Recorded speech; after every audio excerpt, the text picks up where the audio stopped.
Halo guys, kali ini saya akan masak gulai kacang panjang dan juga telur ceplok. Nah, bagaimana keseruan seterusnya? Nonton ya video ini hingga selesai.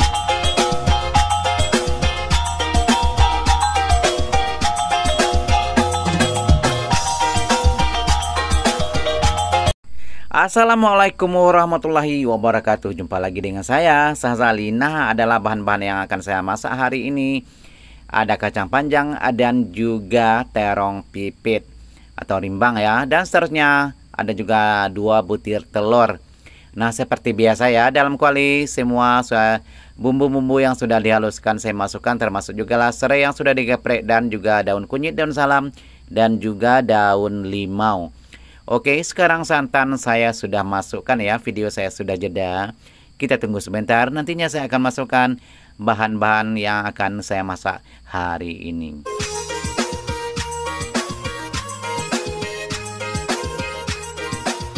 Oke, seperti biasa ya, jangan biarkan sampai pecah minyak ya, karena kita masak santan.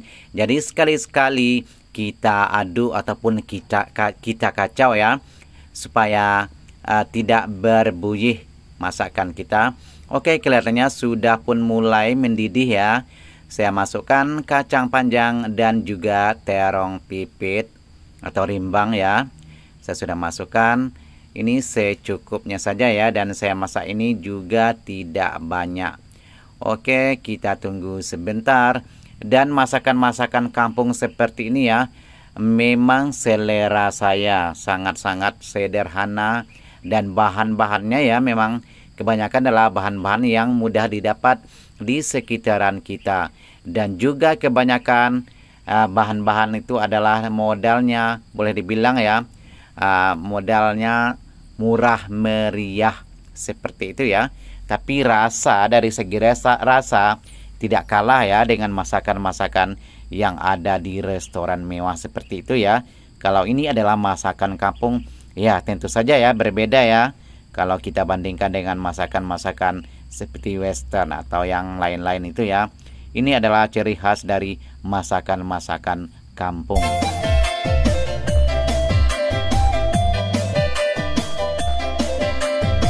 Nah, kita kacau juga ya sekali-sekali. Dan di sini ya juga kelihatan ya, kuahnya sudah pun berubah warna. Dan sebentar lagi ya saya akan masukkan bahan-bahan lainnya.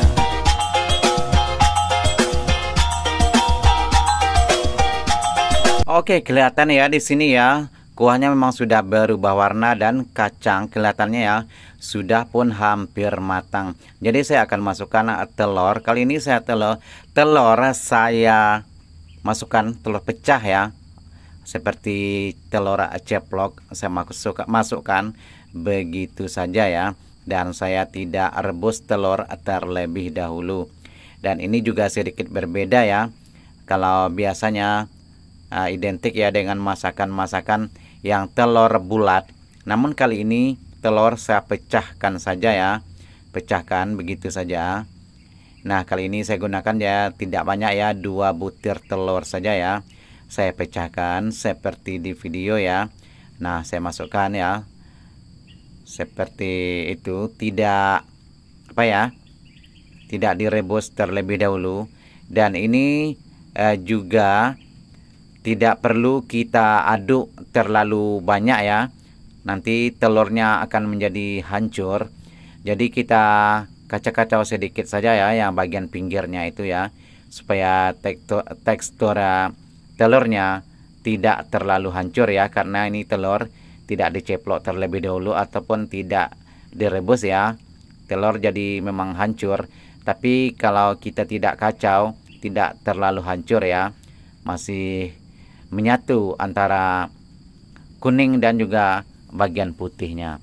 Oke, seperti terlihat di video ya, memang masak telur seperti ini ya memang sedikit berbeda dari biasanya. Dan saya sangat suka ya masakan-masakan kampung seperti ini, yang tidak ribet dalam penyajiannya ya, dalam cara masaknya, dan dari segi modalnya juga tergolong murah meriah. Seterusnya saya masukkan sedikit garam dan juga sedikit micin ya. Seperti biasa, bagi Anda yang tidak suka micin boleh di skip dan boleh diganti dengan bahan yang biasanya Anda gunakan dalam masakan ya. Terserah ya, ikut selera masing-masing. Oke, seterusnya ya, kita kacau juga ya. Seperti tadi ya, bagian-bagian pinggirnya sedikit-sedikit ya. Dan kita tunggu sehingga cukup menyatu ya antara garam, micin dan juga dengan gulai. Nantinya saya akan matikan api kompor karena ini sepertinya sudah cukup matang, cukup masak ya. Karena masakan seperti ini sangat-sangat simple, sangat-sangat sederhana dan juga bahan-bahan yang mudah didapat. Nah, bagi Anda yang terinspirasi boleh dicoba di rumah ya. Dan bahan-bahannya juga mudah didapat. Dan ini masakan-masakan seperti ini ya adalah masakan-masakan kampung yang sering kita jumpai di pedesaan. Terima kasih ya bagi Anda yang sudah bergabung, yang suka dengan channel saya, yang selalu menonton video-video saya. Terima kasih dan mohon dukungnya ya, subscribe, like, komen, dan juga share. Dan jumpa lagi ya di video-video seterusnya. Jika ada komen ataupun saran boleh komen di bawah ya jika ada usulan. Sekali lagi terima kasih. Assalamualaikum warahmatullahi wabarakatuh.